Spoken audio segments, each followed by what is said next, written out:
Hi guys, ఈ వీడియోలో Java introduction కంప్లీట్గా ఎక్స్ప్లెయిన్ చేస్తానన్నమాట మన తెలుగులో. సో ఫస్ట్ ఆఫ్ ఆల్ మన ఛానల్లో జావా కోర్స్ అనేది నేను స్టార్ట్ చేస్తున్నాను అన్నమాట, కంప్లీట్గా బిగినర్ నుంచి అడ్వాన్స్ లెవెల్ వరకు.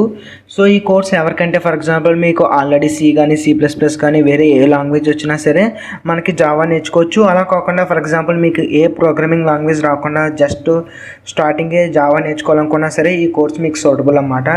కంప్లీట్గా బిగినర్ నుంచి అందరికీ అర్థమయ్యేలా కంప్లీట్గా తెలుగు ఎక్స్ప్లెయిన్ చేస్తాను.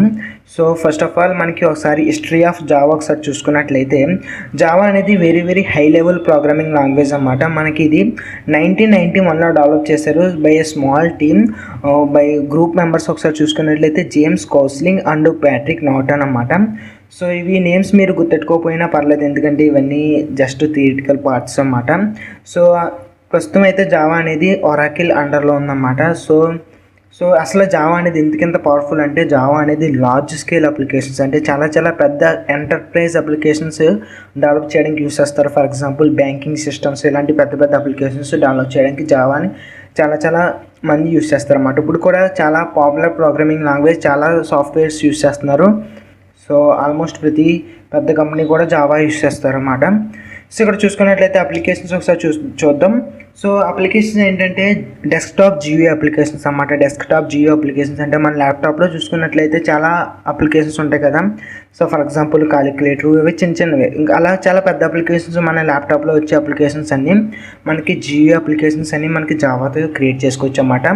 And one more thing, mobile apps కూడా మనకి కంప్లీట్గా జావా యూస్ చేసుకుని చేస్తారన్నమాట. For example Android studio use చేసుకుని, ఆండ్రాయిడ్ స్టూడియోలో జావా ప్రోగ్రామింగ్ యూస్ చేసుకుని మనకి ఆండ్రాయిడ్ యాప్స్ ఆల్మోస్ట్ అన్ని యాప్స్ మనకి జావా యూస్ చేసుకుని డెవలప్ చేస్తారు. చాలా పాపులర్ అన్నమాట మనకి ఆండ్రాయిడ్ యాప్స్కి జావా అనేది. సో వేరే లాంగ్వేజ్ కూడా ఉంటుంది కాట్లిన్ అని, ఆ లాంగ్వేజ్ కూడా ఎక్కువ యూస్ చేస్తారు, కానీ దానికన్నా ఎక్కువ జావాని యూస్ చేస్తారు అన్నమాట. నెట్ఫ్లిక్స్, ట్విట్టర్, స్పాటిఫై ఇలాంటి అప్లికేషన్స్ అన్నీ మనకి జావా ప్రోగ్రామింగ్ లాంగ్వేజ్ యూస్ చేసుకునే తయారు చేశారు. సో అలాగే వెబ్ అప్లికేషన్ చూసుకున్నట్లయితే ప్రస్తుతం అయితే చాలా ట్రెండింగ్ అన్నమాట, స్ప్రింగ్ బూట్ అండ్ హైబర్నేట్ అని చెప్పి. సో స్ప్రింగ్ బూట్ అనేది మనకి జావాతో యూస్ చేసుకుని బ్యాక్ ఎండ్ సర్వర్స్ కింద యూస్ చేస్తారు. చాలా పాపులర్. ఆల్మోస్ట్ ప్రతి సాఫ్ట్వేర్ కంపెనీ ఇప్పుడు జావాని యూస్ చేస్తున్నారు బ్యాక్ ఎండ్ కింద. సో ఇక్కడ గేమింగ్ అప్లికేషన్స్ కూడా మనకి చాలా మంచి అప్లికేషన్స్, గేమ్స్ కూడా డెవలప్ చేశారన్నమాట జావా యూస్ చేసుకుని. ఫర్ ఎగ్జాంపుల్ మైన్ క్రాఫ్ట్, ఆస్పార్ట్ 6 ఇలాంటి మంచి గేమ్స్ కూడా జావా యూస్ చేసుకుని డెవలప్ చేశారు. అలాగే scientific based applications like MATLAB ఉంది కదా. సో మ్యాట్లాబ్ అనేది కోర్ ఇంటర్నల్గా జావా ప్రోగ్రామింగ్ లాంగ్వేజ్ యూస్ చేసుకొని వర్క్ అవుతుంది అన్నమాట. సో అలాగే big data frames like Hadoop is built using Java అన్నమాట. అంటే హడూప్ అంటే ఇప్పుడు డేటా చాలా పెరుగుతుంది కదా. సో ఆ డేటాని ఆర్గనైజ్డ్ వేలో తక్కువ మెమరీలో ఎఫిషియెంట్గా స్ట్రక్చర్డ్ వేలో పెట్టడానికి యూస్ చేసే హడూప్ కూడా మనకి కంప్లీట్గా జావా మీద వర్క్ అవుతుంది అన్నమాట. సో ఇలా చాలా అప్లికేషన్స్ ఉన్నాయి. జావా నేర్చుకోవడం వల్ల మీకు 100% జాబ్ వచ్చే ఛాన్సెస్ చాలా ఎక్కువ అన్నమాట.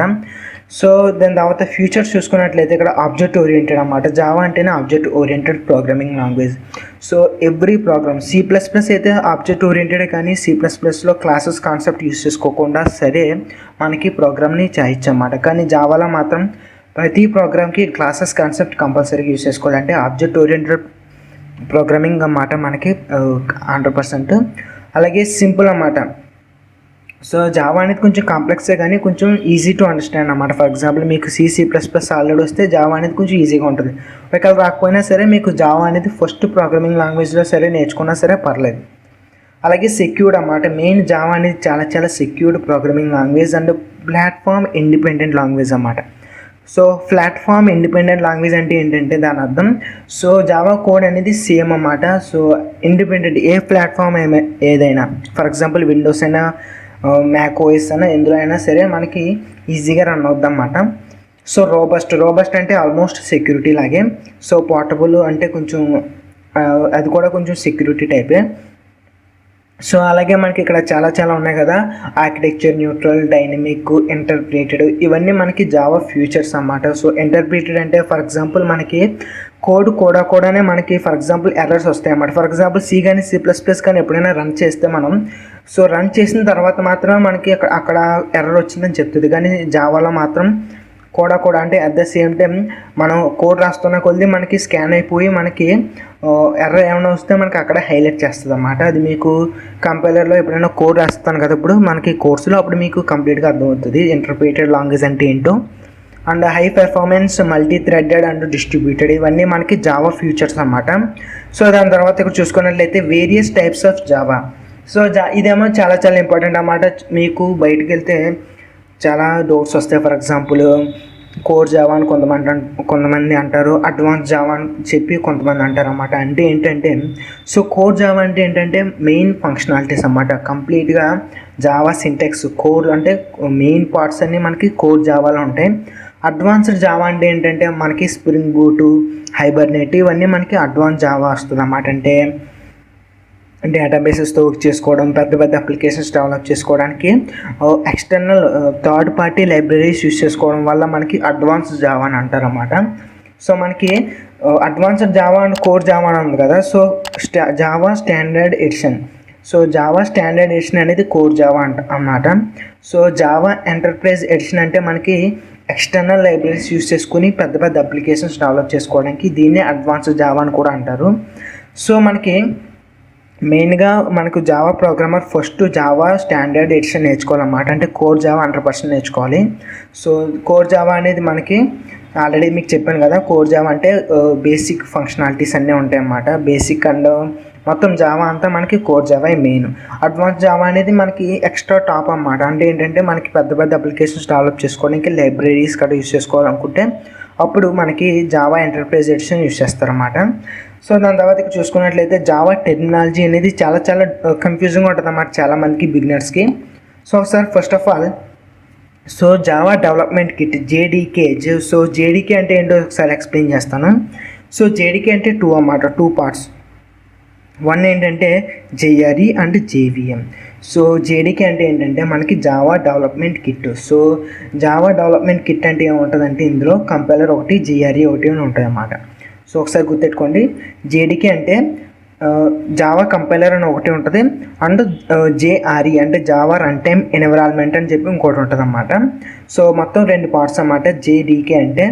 సో జేఆర్ఈ అంటే మనకి జేవిఎం అన్నమాట, అంటే జావా వర్చువల్ మెషిన్. సో ఇది మీకు కోర్సు అయ్యే కొద్ది మీకు అర్థమవుతుంది అన్నమాట. ఇప్పుడు మీకు కన్ఫ్యూజన్గా ఉన్నా సరే పర్లేదు, మీకు అర్థమైపోతుంది, చాలా ఈజీ. సో మనకి ఒకసారి చూసుకున్నట్లయితే rating a program is done by a Java programmer. So first of all మనకి జావా ఎప్పుడైతే కోడ్ రాస్తామో, సో మనం కోడ్ రాస్తాం కదా, అది మనం జావా ప్రోగ్రామర్స్ కాబట్టి మనం కోడ్ రాస్తాం జావాలో. దాని తర్వాత ఏమవుతుంది, the compilation is done by the javac compiler. So javac compiler అనేది కంపైల్ చేస్తుంది అన్నమాట కోడ్ని. సో కోడ్ని కంపైల్ చేసిన తర్వాత మనకి బైట్ కోడ్లో మనకి అవుట్పుట్ కింద జనరేట్ చేస్తుంది అన్నమాట. సో మనం రాసిన జావా కోడ్ని బైట్ కోడ్ కింద కన్వర్ట్ చేస్తుంది అన్నమాట కంపైలరు. సో ఆ బైట్ కోడ్ని కన్వర్ట్ చేసిన తర్వాత మనకి జేవిఎం ఏమో ఆ బైట్ కోడ్ని ఎగ్జిక్యూట్ చేసి మనకి కావాల్సిన అవుట్పుట్ తెప్పిస్తుంది అన్నమాట. సో 2 ఫేజెస్ అన్నమాట. ఫస్ట్ మనం రాసిన జావా ఫైల్ని బైట్ కోడ్ కింద కన్వర్ట్ చేసేదేమో జావా కంపైలరు. సో ఆ బైట్ కోడ్ ఏమో జేవిఎం ఏమో మనకి అవుట్పుట్ కింద మనకి ఎగ్జిక్యూట్ చేస్తుంది. ఇదన్నమాట మనకి ఒక జావా ప్రోగ్రామ్ రాసిన తర్వాత జరిగే ప్రాసెస్.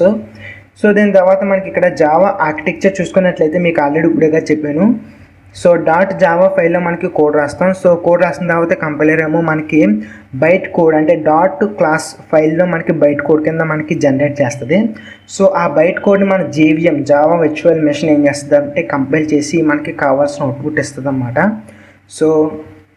సో దీని తర్వాత మనకి ఇక్కడ classification of Java course. So ఈ జావా కోర్స్ క్లాసిఫికేషన్ ఏంటో ఒకసారి ఎక్స్ప్లెయిన్ చేస్తాను. So first of all complete basic concepts of Java explain చేస్తాను. దాని తర్వాత complete theoretical and practical knowledge on object oriented programming. So కంప్లీట్గా ఊప్స్ కాన్సెప్ట్ కంప్లీట్గా Java explain చేస్తాను జావాతో. దాని తర్వాత జావా కలెక్షన్స్ అని చెప్పి చాలా చాలా ఇంపార్టెంట్ లైబ్రరీస్ ఫంక్షన్స్ అన్నమాట. అంటే జావా కలెక్షన్స్ అంటే ఏంటంటే డేటా స్ట్రక్చర్స్ ఉన్నాయి కదా, సో అవన్నీ మనకి ఫంక్షన్స్ రూపంలో ఆల్రెడీ జావాలో ఉన్నాయన్నమాట. అవి ఎలా యూస్ చేసుకోవాలో కూడా చాలా ఎక్స్ప్లెయిన్ చేస్తాను ఇంటర్వ్యూస్లో. చాలా చాలా ఇంపార్టెంట్ టాపిక్ అన్నమాట జావా కలెక్షన్స్ అనేవి.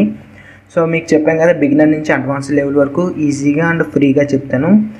So advance topics like file handling and multi threading ఇవన్నీ కూడా మనకి ఈ కోర్సులో ఎక్స్ప్లెయిన్ చేస్తాను. సో మీరు ఈ కోర్స్ నుంచి ఏం ఎక్స్పెక్ట్ చేసుకోవచ్చు అంటే, ఫర్ ఎగ్జాంపుల్ నా పేరు బాబీ అన్నమాట. సో Believer01 యూట్యూబ్ ఛానల్ నుంచి సో మొత్తం కంప్లీట్గా జావా కోర్సెస్ కంప్లీట్గా ఎక్స్ప్లెయిన్ చేస్తాను థియరిటికల్ అండ్ ప్రాక్టికల్ వేలో. మోస్ట్లీ నా